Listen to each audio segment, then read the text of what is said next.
Bien, buenos días. Vamos a empezar esta rueda de prensa. La vamos a hacer bimodal, la vamos a hacer presencial con los que habéis querido venir. También la seguiremos por Zoom, hay algunos compañeros ahí conectados. También tendrán oportunidad de preguntar. Veremos a ver si nos apañamos bien para escucharles y para que nos escuchen ellos también.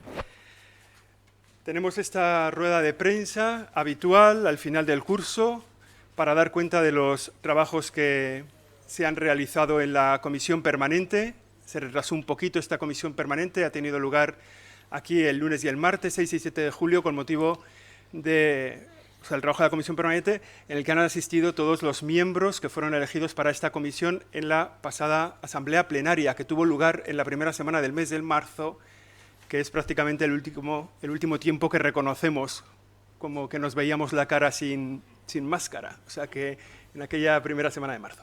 Para dar cuenta de los trabajos y para responder a las preguntas que les parezcan oportunas, está con nosotros el secretario general de la Conferencia Episcopal, Luis Argüello. Buenos días, amigos.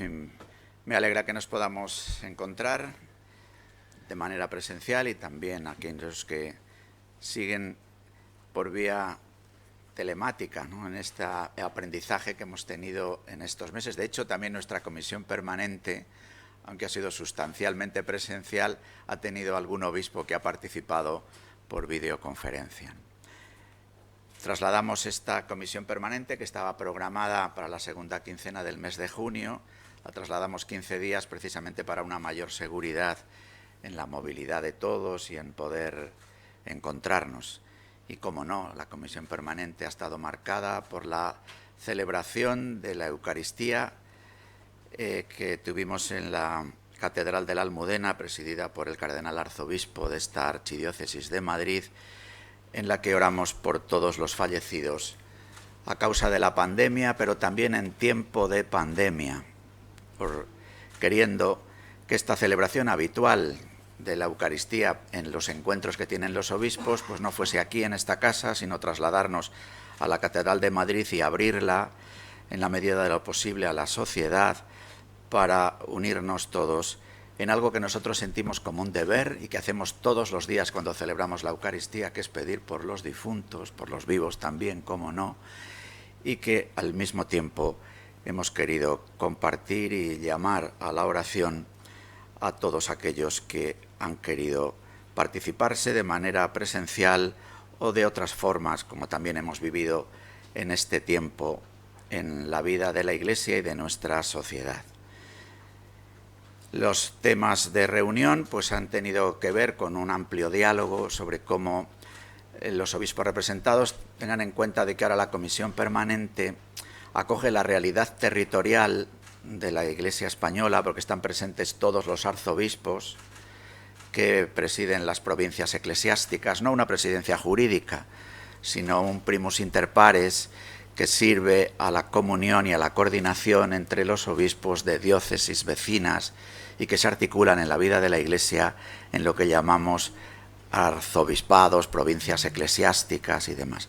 Entonces, todos los arzobispos están presentes en la comisión permanente, como también están presentes todos los presidentes de las comisiones episcopales, que hablan más bien de las funciones, con lo cual se articula lo territorial y lo funcional de la vida de la Iglesia, y además los miembros de la comisión ejecutiva, con lo cual esta comisión permanente es muy amplia, está formada por casi 30 obispos, 29, que representan un porcentaje alto del número total de los miembros de la asamblea plenaria, con lo cual el diálogo mantenido sobre la vivencia de estos 100 días, del tiempo de estado de alarma, de confinamiento, de restricciones en la vida pastoral, compartiendo también las restricciones de la vida social, sus consecuencias, pues han ocupado un amplio tiempo del diálogo de los miembros de la comisión permanente en este tiempo.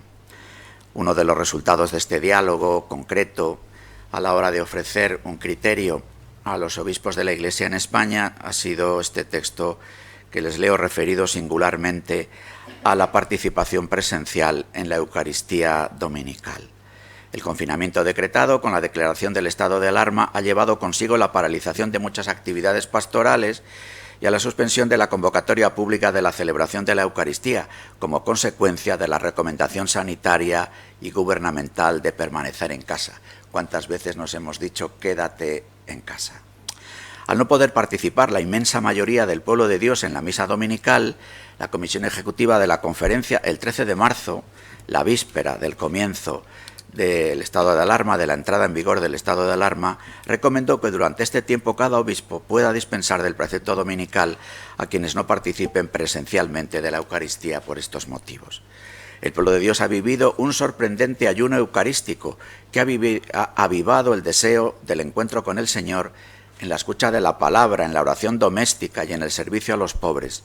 Incluso las celebraciones a través de los medios que se han multiplicado, digamos, los medios de comunicación social ordinarios, las redes sociales, las retransmisiones que se han hecho de celebraciones de la Eucaristía o de otras actividades pastorales a través de los canales de las redes sociales, pues todo esto nos ha ayudado a reconocernos como pueblo de la Eucaristía que experimenta que sin el domingo no puede vivir. Parece muy conveniente impulsar esta experiencia de profundización del significado de la celebración eucarística, sacramento de nuestra fe y fuente viva de amor fraterno y de esperanza. Por ello, finalizado el estado de alarma y modificadas las circunstancias, conviene animar al pueblo de Dios a la celebración presencial de la Eucaristía, especialmente el domingo, con las prudentes medidas de prevención de contagios. Por ello, la Comisión Permanente recomienda a los obispos, teniendo en cuenta las circunstancias de las diócesis, ya vemos que hay rebrotes, hay prácticamente una diócesis española, la de Lérida, porque la parte de la provincia de Lérida que está ahora con este rebrote coincide prácticamente con el territorio diocesano de la diócesis de Lleida, pues claro, esto por supuesto cada obispo ha de tenerlo en cuenta, ¿no? Proponer el criterio habitual de la Iglesia respecto a la participación de los fieles en la misa dominical recogido en el Catecismo de la Iglesia Católica, en definitiva en la gran tradición.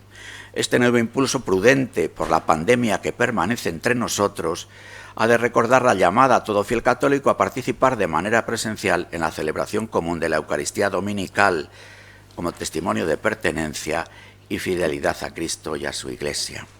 Hemos de tener en cuenta que estos 100 días han sido días como de la temporada alta de la vida de la Iglesia. Es la Cuaresma, es el Triduo Pascual, es el tiempo de Pascua, en el que la focalización de la vida de la Iglesia se hace precisamente en la Eucaristía, porque de ahí nace la fuente del amor, el mandamiento nuevo. Por eso Cáritas tiene días singulares, el Jueves Santo y el Corpus Christi, días eucarísticos que al mismo tiempo hablan de la vinculación entre Eucaristía y caridad.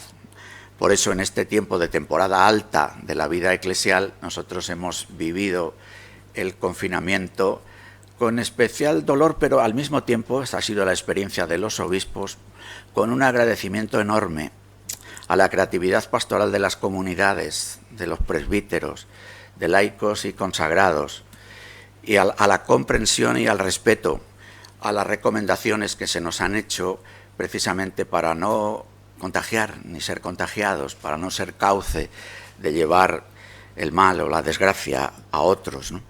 Y generando unos vínculos de ciudadanía, de cercanía, de fraternidad, que estamos seguros de que han de dar frutos. Ha sido como un tiempo de siembra que esperamos también sus frutos, de vínculos sociales, de fraternidad cristiana, de reconocimiento del significado profundo de la Eucaristía como fuente del amor fraterno tan necesario y de la esperanza imprescindible, sobre todo para las más de 40.000 familias que han perdido a seres queridos de una forma tan singularmente dolorosa en estas semanas.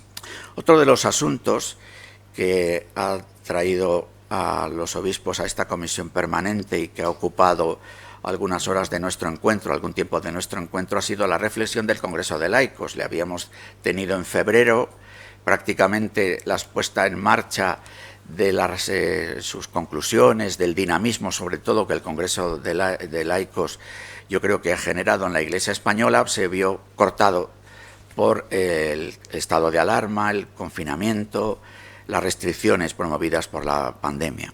Con todo, a través de videoconferencias y otras formas de ponerse en contacto, los delegados de laicos de Apostolado Seglar de las iglesias españolas, el equipo organizador del Congreso de Laicos, han seguido trabajando, y por eso se ha presentado una guía de trabajo, una importante guía de trabajo de decenas de páginas, que recoge las aportaciones que se hicieron en el Congreso de Laicos, enmarcados en un contexto teológico y antropológico.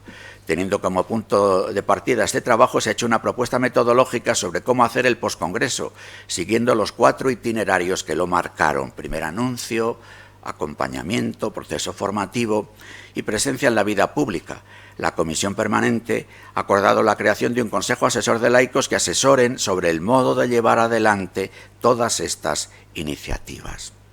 En otro orden de cosas, la Comisión Episcopal para los Laicos, Familia y Vida, junto con la Comisión Episcopal de Pastoral Social y Promoción Humana, ha presentado el borrador de una nota pastoral que, con motivo de la celebración los próximos 25 y 26 de julio de la Jornada por los Afectados de la Pandemia, la Iglesia Española recomendó, la Comisión Ejecutiva, en una reunión tanto a finales de abril, y ya lo concretó el 13 de mayo, una propuesta para todas las diócesis españolas en 3 puntos referidos a lo que estábamos viviendo. Uno, la sugerencia de que en cada parroquia, por supuesto, en cada diócesis, en la catedral, se tuviera celebración de la Eucaristía por los difuntos, sobre todo teniendo en cuenta que no pudieron hacerse las exequias habituales de aquellos que quieren vivir el trance del paso por la muerte desde lo que la fe y la esperanza de los cristianos significa. El acompañamiento a los cementerios también hubo de hacerse de una manera pues muy reducida en cuanto al acompañamiento a las propias familias. Entonces, esto está ocurriendo ahora en multitud de parroquias de España, donde se están celebrando estas Eucaristías por los difuntos, donde en muchos casos las familias están llevando las cenizas de los que han fallecido y se está produciendo su inhumación. También en las catedrales, en algunas ya en las fechas pasadas, otras, la mayoría de las diócesis de España, serán este día 25 o 26, se celebrarán estas celebraciones de la Eucaristía por los difuntos en cada una de las diócesis. Al mismo tiempo, decidimos el 13 de mayo que, con motivo de la Comisión Permanente, tendríamos la celebración de a la que ya hemos hecho referencia del pasado día 6 de julio, y que el día 25-26, teniendo en cuenta que el día 26, aunque este año, como cae en domingo, en la liturgia de la Iglesia no se celebra, pero que es la fiesta de San Joaquín y Santa Ana, que son los patronos de los abuelos, son los abuelos del Niño Jesús, los patronos de los abuelos en España, pues que tuviéramos un recuerdo especial y también una reflexión sobre lo que los abuelos, pero ya de una forma más amplia, las personas mayores, los ancianos, han sufrido de manera especial en este tiempo, y tantos han fallecido. Todavía tenemos hoy en los periódicos la noticia del número de los fallecidos en las residencias, y no acabamos de saber el número exacto, pero en todo caso el número es lo suficientemente estremecedor para reflexionar sobre este verdadero drama que ha ocurrido en la vida de la sociedad española. También, incluso desde ahí, la Iglesia española se plantea la posibilidad de una reflexión más amplia sobre la ancianidad en la sociedad, en nuestras familias, en la sociedad y en la Iglesia, que quizás dé pie a un documento episcopal que ayude a nuestras familias, pero también a la sociedad española, a reflexionar sobre el significado de lo que es el último tramo de nuestra propia vida, pero con muchas posibilidades de transmitir sabiduría y cercanía que las personas mayores tienen en el seno de las familias y de la sociedad. También la Comisión Permanente ha aprobado todo el calendario de las reuniones de los órganos de la Conferencia Episcopal para el año 2021. Hemos tenido en cuenta también en la plenaria de noviembre que, en principio, los obispos españoles están convocados en la última semana de noviembre de 2021 a realizar su visita ad limina, la visita de rendición de cuentas, podríamos decir, al Papa, que se realizaría en 2 turnos, la última semana de noviembre y la primera de diciembre del año 2021. Si Dios quiere, tendríamos que decir de manera especial, si el tiempo o cualquier tipo de pandemia no lo impiden. También se ha informado a la Comisión Permanente sobre el trabajo realizado por 13 Televisión y COPE durante el tiempo de pandemia, reconociendo el esfuerzo de sus profesionales, de sus trabajadores, esfuerzo de todo tipo. Que decir a representantes de medios de comunicación que no sepan sobre las consecuencias también económicas de la crisis para todos los medios. Yo quiero hacer desde aquí un reconocimiento especial a los trabajadores de COPE y 13 por su esfuerzo de todo tipo, también económico, en este momento, para seguir prestando un servicio que ha sido especialmente relevante en este tiempo para la sociedad española en su conjunto, pero singularmente para la comunidad católica, a través de las retransmisiones, de actos litúrgicos, de reflexiones, de tiempos de oración y de adoración incluso, que han ayudado a tantas personas a vivir una experiencia extraordinaria de iglesia doméstica en las casas en las que hemos estado confinados, especialmente esta que he llamado yo temporada alta, nuestra Semana Santa, que ha podido ser seguida así gracias al esfuerzo de COPE, de 13, también con una colaboración muy grande con Cáritas Española y con cada una de las Cáritas diocesanas, a través de la campaña Cada Gesto Cuenta, que ha tenido sin duda una relevancia grande para poder ayudar a tantísimas personas que se han acercado a las Cáritas parroquiales, diocesanas y también a Cáritas Española solicitando ayuda en este tiempo. Ha habido también un capítulo grande de nombramientos, como ha sido la primera comisión permanente después de la reorganización de las comisiones episcopales celebrada en la Asamblea Plenaria de 1 de marzo. Pues aquí tienen el listado de aquellos directores de secretariados, de comisiones y subcomisiones episcopales que han sido renovados. Voy a leer solo aquellos que son nuevos directores de secretariados de comisiones y subcomisiones. Raquel Pérez San Juan, directora del Secretariado de la Comisión Episcopal para la Educación y la Cultura. Ramón Navarro Gómez, director del Secretariado de la Comisión Episcopal para la Liturgia. La hermana María José Tuñón Calvo, directora del Secretariado de la Comisión Episcopal para la Vida Consagrada. María Francisca Sánchez Vara, directora del Secretariado de la Subcomisión Episcopal para las Migraciones y Movilidad Humana. Vicente Martín Muñoz, director del Secretariado de la Subcomisión Episcopal para la Acción Caritativa y Social. Miguel Garrigós Domínguez, director del Secretariado de la Subcomisión Episcopal para la Familia y la Defensa de la Vida. Otros nombramientos ha sido el de Monseñor Fidel Herráez, arzobispo de Burgos, como conciliario de la Asociación Católica de Propagandistas, el padre Santiago Domínguez, salesiano, como asesor religioso de Didania, que es una federación de entidades cristianas de tiempo libre, y de Jesús Manuel Herreros, sacerdote de la diócesis de Palencia, como conciliario general del Movimiento de Acción Católica, Juventud Estudiante Católica, GEC. Sin más, pues después de haber dado cuenta de manera sumaria de lo tratado en este día y medio de reunión de la Comisión Permanente, pues estoy a su disposición para las preguntas que quieran realizarme. Toda esta nota de prensa la tenéis en la página web disponible, sobre todo me refiero por los nombramientos de otras comisiones que están dichos o renovación, pues para que tengáis ahí la lista puesta y tal. Veo que nos hemos quedado solos en el Zoom, o sea que todos los que estamos aquí delante presencialmente. Preguntas y Cristina pasará el micrófono y así estamos aquí.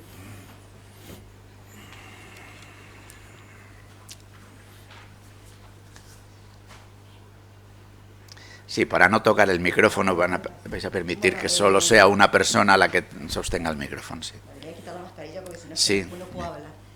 Buenos días. Sabemos que la nueva ley CELA ya está en el Congreso, ya ha iniciado su tramitación parlamentaria. La semana pasada también nos hemos enterado que de los fondos de reconstrucción se ha quedado fuera la escuela concertada. ¿Teme la Iglesia que el Gobierno emprenda un camino de infrafinanciación de la escuela concertada católica? Son como dos asuntos, pero ciertamente están relacionados. Hallar un criterio digamos, de actualidad. Es que ante las consecuencias de la pandemia, consecuencias económicas de todo tipo, que la escuela las ha vivido y que se avecina que las va a vivir en la forma de cómo pueda organizarse a partir de septiembre los cursos de una manera especial, no cabe duda de que el sistema educativo español necesita un refuerzo, una ayuda. Entonces, nosotros somos conscientes de que la red concertada participa en el espacio público y colabora en el espacio público, forma parte de la red pública de educación en España, además de la red que la iniciativa pública, la iniciativa estatal, a través de las administraciones de todo tipo, fundamentalmente porque las competencias están transferidas a las comunidades autónomas por iniciativa de comunidades autónomas, también sostiene y pone en marcha centros de enseñanza, ambos en la red pública, ambos queriendo sostener uno de los pilares básicos del estado del bienestar, que es la educación. Por eso nosotros no entendemos muy bien que se haya aprobado un criterio del reparto de un fondo de ayuda para la educación en España y que se excluya a una parte que representa casi un tercio de la red pública en España. Cuando por otra parte, lo acabábamos nosotros de presentar con la memoria de actividades, una vez más, un año más, podemos decir desde los propios datos de los presupuestos del Estado, desde los propios datos del Ministerio de Educación, que el gasto que supone para las arcas públicas un puesto en la red pública estatal es bastante más alto del que representa un puesto escolar en la red pública de iniciativa social. Entonces, si ya hay un esfuerzo por parte de la red pública de iniciativa social, no entendemos que ahora, en un tiempo de singular crisis, se le someta a un esfuerzo mayor al no recibir estas ayudas. Nosotros creemos que todavía estamos a tiempo, porque lo que se ha hecho es aprobar una propuesta en la comisión especial creada en el Congreso para la reconstrucción. Esto tiene que ir al Pleno del Congreso de los Diputados y luego en cada una de las comunidades autónomas ha de articularse la distribución. Nosotros esperamos que en el Pleno del Congreso de los Diputados este criterio pueda reformarse y todo nuestro sistema público de educación, el de iniciativa social y el de iniciativa estatal, reciba las ayudas que se precisen.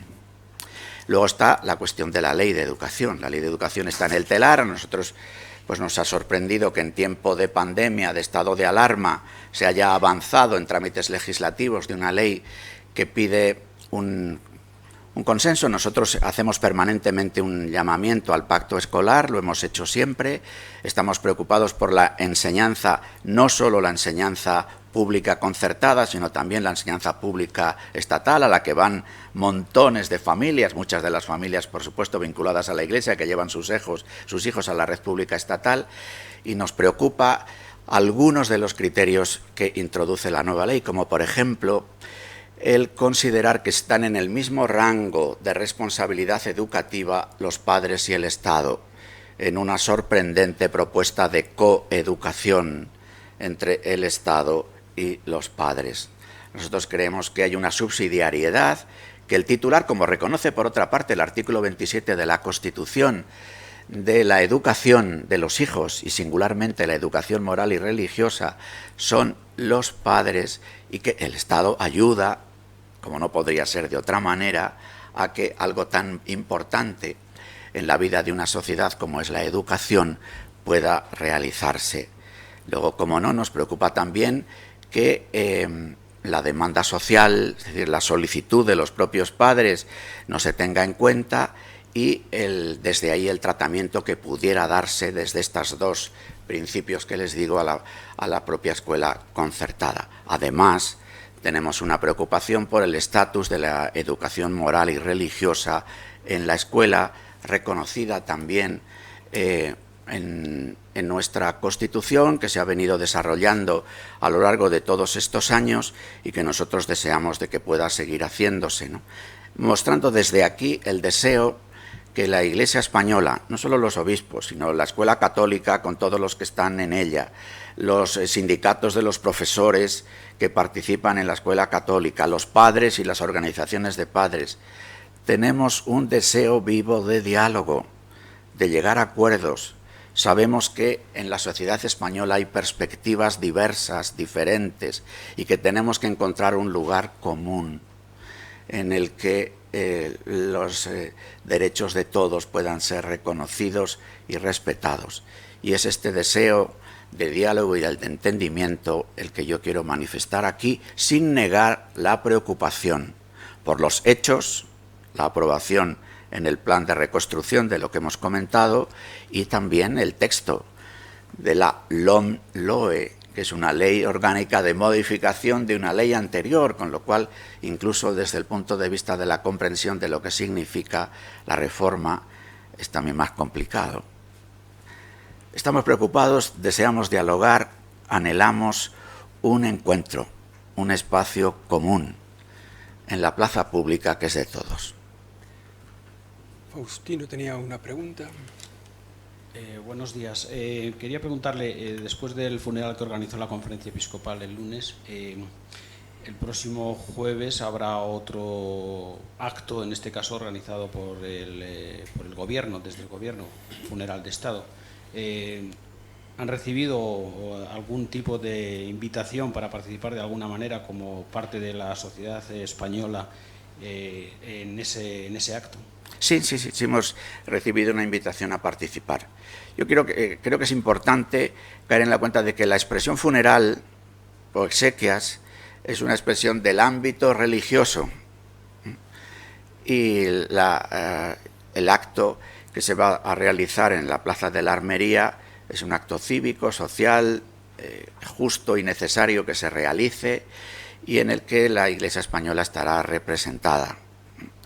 Lo que nosotros hemos hecho el otro día es una decisión propia de la Iglesia, tomada el 13 de mayo, que el 11 de junio se notificó, porque nos parecía también de una mínima corrección, el notificar, por una parte, a las instituciones básicas del Estado. Nosotros hicimos esta notificación al Palacio de la Moncloa, digamos, especialmente a donde está residenciada la relación con las iglesias, que es el Ministerio de la Presidencia, la Vicepresidencia del Gobierno, primera Vicepresidencia del Gobierno, al Poder Legislativo, comunicándoselo a las presidentas del Congreso y del Senado, al Poder Judicial, comunicándoselo al presidente del Tribunal Supremo y también al presidente del Tribunal Constitucional, a las Fuerzas Armadas, y luego en el ámbito local lo hacíamos en Madrid, comunicándoselo a la comunidad autónoma, al Ayuntamiento de la Ciudad de Madrid. Luego hicimos un esfuerzo más detallado de comunicación a las diversas denominaciones cristianas, a las diversas confesiones cristianas distintas de la católica, tanto en el mundo evangélico, luterano y ortodoxo, que respondieron con prontitud y deseo de participar, como también a otras confesiones religiosas, a musulmanes y a judíos que también participaron. Y luego, de una manera extensa, hicimos esta comunicación a las instituciones eclesiales, poniendo un acento especial al mundo de la educación, de la caridad, de la sanidad, instituciones eclesiales en estos campos, y también a familias que han perdido a sus seres difuntos. Esto lo hemos hecho a través de la Diócesis de Madrid, porque parecía lo más cercano, lo más fácil, y, como no, a instituciones relacionadas con el mundo de la sanidad, que han tenido pues un esfuerzo tan grande y que han sufrido también la pérdida de un número de personal sanitario importante. Hicimos estas notificaciones el 11 de junio, incluso esta fecha del 11 de junio es anterior a que se hiciese pública la fecha del 16 de julio, del día del homenaje de la Plaza de la Armería. Ha habido alguien que ha dicho que nosotros hemos querido anticiparnos o contraprogramar el homenaje del gobierno. No es así, porque nosotros hemos tomado la decisión en mayo, la hemos comunicado en junio, antes de que esto se hiciera público. Y agradecemos muchísimo la presencia de todas las personas que han querido participar a un acto que reconocemos que es un acto singular, propio de creyentes de la Iglesia Católica. Pero una característica de la Iglesia Católica es que tiene siempre, incluso sus templos, un atrio donde se enlaza el templo con la plaza pública, y que en ese atrio estamos dispuestos a encontrarnos siempre con quien quiera participar, con quien quiera venir, que nosotros al salir también nos podamos encontrar. Ciertamente yo no puedo menos de decir que cuando se hizo público por parte de la Casa Real, entre las instituciones que he mencionado, se me ha olvidado mencionar que notificamos también a la Casa Real la celebración de esta misa de difuntos, porque técnicamente podríamos decirnos algunas exequias, puesto que las exequias de cada uno de los difuntos se habrán celebrado si cada familia lo quiere, si cada familia lo desea. Esta es una Eucaristía ofrecida en general por los difuntos, que por otra parte eso lo hace la Iglesia en todas las Eucaristías, pide por los difuntos. Pero a lo que iba, la Casa Real comunica el viernes pasado, hace público, nosotros lo sabíamos unos días antes, pero la Casa Real comunica de manera pública el viernes que va a venir al funeral, y he de reconocer que desde el viernes se produce una avalancha de peticiones de querer participar o de respuestas a notificaciones que habíamos hecho el 11 de mayo y que fueron contestadas pues días antes, lo cual desde el punto de vista logístico es complicado, porque recordemos que estamos con restricciones, que el aforo de los templos está limitado al 75% y que la presencia de la Casa Real y de altas instituciones del Estado pide también un protocolo de seguridad que hace que las cosas, desde el punto de vista de organización, yo quiero también aprovechar este momento para agradecer al personal de esta casa, que ha hecho un esfuerzo grandísimo para que la celebración pudiera celebrarse con la mayor dignidad posible, teniendo en cuenta todas estas circunstancias que les digo. Pasas aquí a Fran. Bueno, ya tira.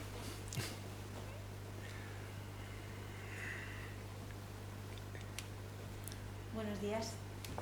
Yo quería preguntarles, siguiendo con la pregunta del funeral, si echaron de menos pues, al presidente del gobierno o al vicepresidente segundo, también como la cabeza, digamos, del otro partido que conforma el gobierno de coalición, si les echaron en falta, aunque no hicieran unas notificaciones personificadas, por lo que he entendido de esas notificaciones. Nosotros no hemos hecho notificaciones personificadas, sino institucionales. Y he de decir que las instituciones a las que comunicamos, y diciendo que, por supuesto, si querían, nosotros serían bienvenidos y tendrían un sitio reservado, que esto hay que decirlo hoy especialmente por lo que les decía de las limitaciones de aforo. En ese sentido, todas las instituciones han estado presentes.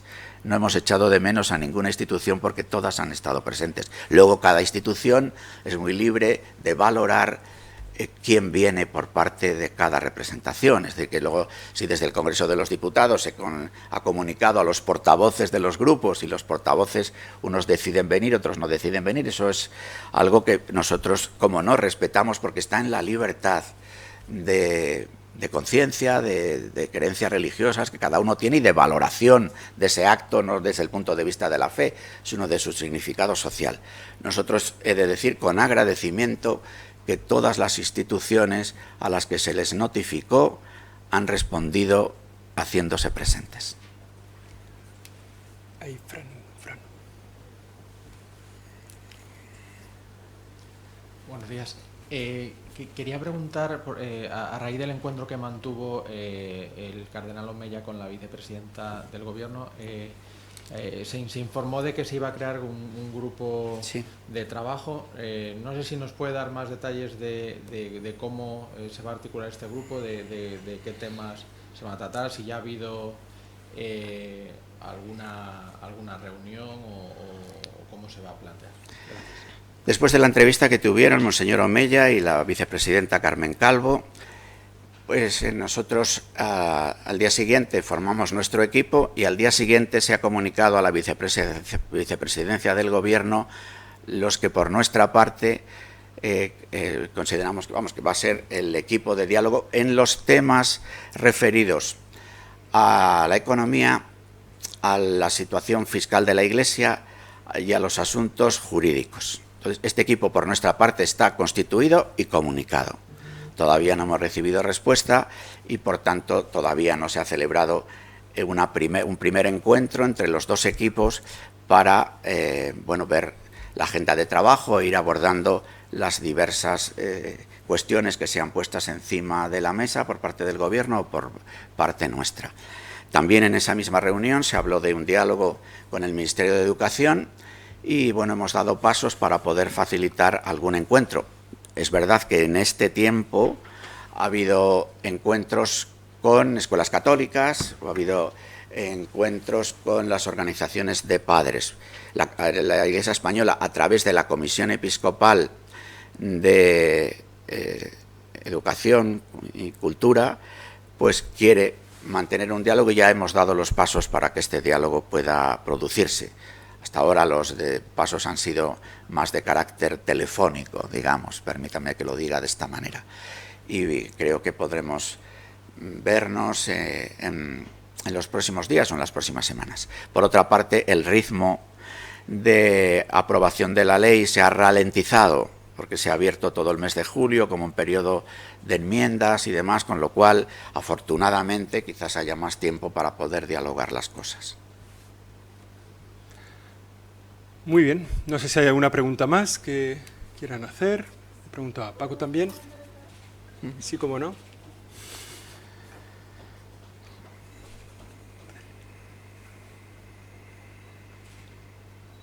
Simplemente sobre el tema de animar a la gente a que vuelva a misa y los rebrotes, quería saber eso, ¿no? Si animan en general a volver a la misa presencial, excepto en aquellas diócesis en las que hay rebrotes.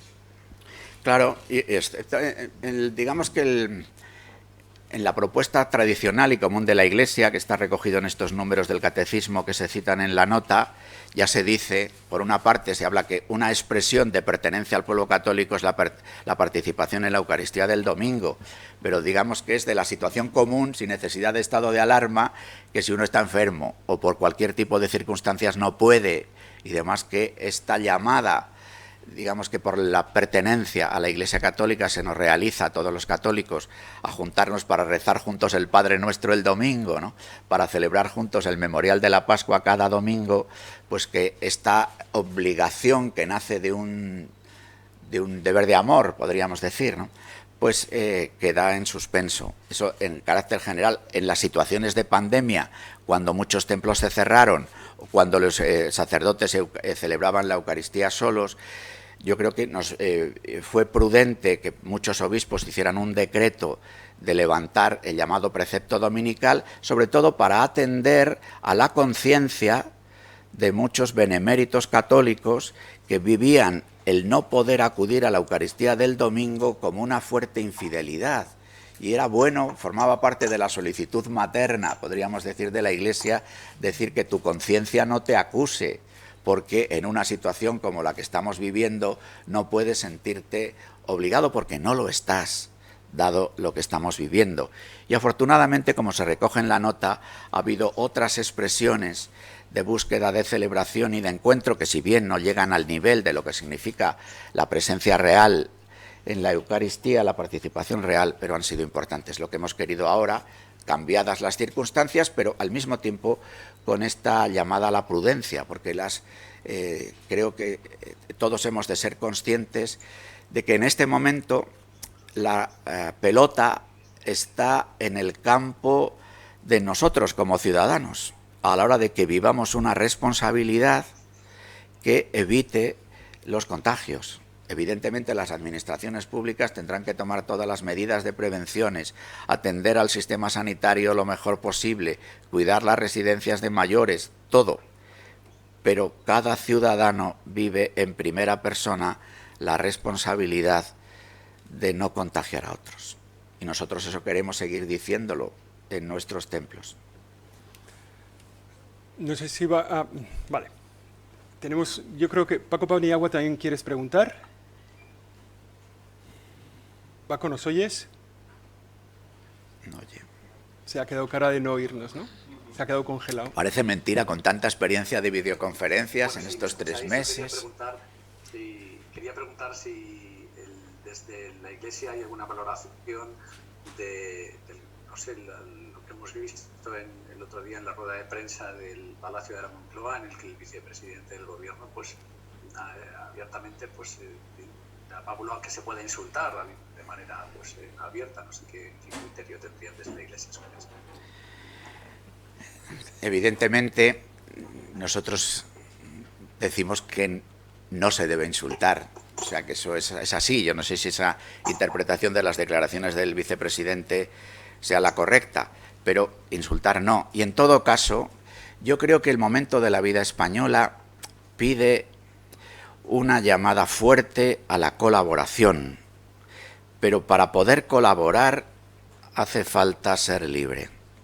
Entonces, colaboración y libertad, fraternidad y libertad, responsabilidad social y libertad son inseparables. Y lo que está en juego, tanto en la ley de educación, en el tratamiento de la prensa, en la valoración de los últimos momentos de la vida, en tantas y tantas cosas, es la libertad. Y en ese sentido, los medios de comunicación social, que por supuesto sienten una llamada a la veracidad en lo que plantean, pero nuestro sistema democrático tiene como una de las claves fundamentales la libertad de los medios de comunicación para informar, también para hacer la crítica que se crea oportuno realizar y desde ahí colaborar al bien común. Los insultos para nadie y los insultos por nadie. Pero la libertad de información, de opinión, para todos, por todos. José Beltrán, creo que tenía una pregunta. Sí, dos preguntas que es un poco... la primera, ha anunciado un borrador de un documento sobre los mayores. No sé si ahí van a abordar de alguna manera el drama que se ha vivido en las residencias y cómo poner soluciones y cómo se sitúan ante ese hecho. Y por otro lado, no sé si ha sido objeto de comentarios o de reflexión en la permanente y si también formará parte de ese documento o de otro, la crisis económica que ya se ha instalado y social en nuestro país. Mire, la nota para el día 25 y 26 es una nota sencilla, como habitualmente hace la Iglesia cada vez que tenemos una jornada o una campaña que ayuda a reflexionar sobre lo que se celebra en ese día. En realidad esta nota es un poco sobre toda la pandemia, pero es verdad que el acento se pone singularmente en lo vivido por las personas mayores, por los ancianos, ¿no? En los diálogos que hemos mantenido estos días esta cuestión ha salido, como no, y la posibilidad de hacer un documento ya sobre las personas mayores iría más allá de la pandemia, ¿eh? Pero sí que quiero decir alguna cuestión sobre residencias de mayores, personas mayores y la pandemia. En primer lugar, oyendo incluso leyendo los números de estos días, la primera palabra que me viene al corazón y que la digo por los labios sería perdón. Como sociedad organizada, porque no cabe duda de que, aunque es verdad que lo que ha ocurrido ha sido una novedad asombrosa que nadie podíamos prever. Nosotros mismos tuvimos la asamblea plenaria la primera semana de marzo. La convocamos, la realizamos. Pero sí que surge como un deseo de pedir perdón, al mismo tiempo comprensión. Comprensión para todos, porque nos hemos visto desbordados y el sistema sanitario se ha visto desbordado. Y las residencias, ¿qué decir? Y en este ambiente de perdón solicitado y de comprensión ofrecida, ¿cómo no? Necesitamos la verdad. La verdad de lo que ha ocurrido. La verdad en que en un momento en el que el desbordamiento ha obligado a hacer, si vale esta expresión, racionamientos. Ha habido que racionar los recursos escasos. El asunto es cuál ha sido el criterio para racionar los recursos escasos.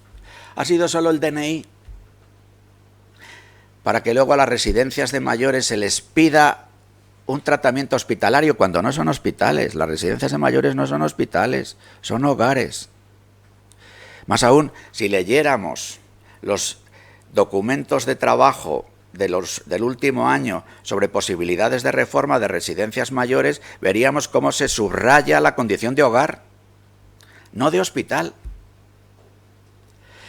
Pero ciertamente desde la residencia se ha clamado por solicitar ayuda hospitalaria a un sistema sanitario desbordado, obligado a racionamientos.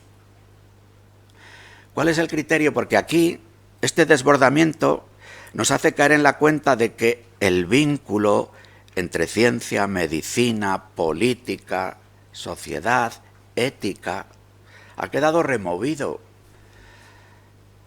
Y a la hora de los criterios de racionamiento, pues quizás ha faltado información, veracidad a la hora de reconocer humildemente dónde estamos y quizás si es que haya sido así, porque por eso digo verdad, se haya hecho del carné de identidad el criterio para discernir el racionamiento, lo cual ya lo dijo la Academia Pontificia para la Vida en un documento del 31 de marzo, es manifiestamente injusto.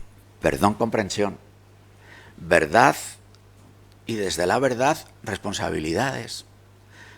Cada institución, las que tenga. Pero sobre todo, porque decimos perdón y comprensión, desde la verdad y las responsabilidades, criterios y medidas para mirar hacia adelante. Y en los criterios y medidas para mirar hacia adelante, es muy importante recordar que nuestro sistema sanitario tiene en los hospitales comités de bioética y que es importante criterios éticos, los criterios científicos y técnicos en los que tantas veces hemos querido poner nuestra esperanza no bastan. Hace falta criterios éticos y la ética tiene que ser iluminada. Eso es un poco el ambiente en el que nosotros hemos reflexionado estos días. Hay que tener en cuenta de que la Iglesia está bastante presente en el mundo de las residencias de mayores. Y sobre todo, porque al fin y al cabo la mayorísima de las personas mayores viven en sus familias o solos en sus casas. Que el número de personas que viven solas en España es altísimo. Y a través de los equipos de pastoral de la salud o de servicios de Cáritas o de la cercanía de los propios vecinos, hay una presencia de la Iglesia en relación con los mayores muy grande. Por otra parte, nosotros lo decimos tantas veces, las personas que participan habitualmente en la Eucaristía cotidiana de la Iglesia son personas mayores. Entonces, ¿cómo no preocuparnos y al mismo tiempo, al estar tan cercanos a ellos, cómo no pedir perdón? Porque lo mismo hemos estado un poco despistados. Pero al mismo tiempo, ¿cómo no ofrecer comprensión a los responsables de un sitio y de otro? Porque hemos estado desbordados. Que se conozca la verdad, que aparezcan las responsabilidades y que haya criterios y directrices iluminados por una reflexión ética para el tramo siguiente, para lo que estamos llamados a seguir viviendo.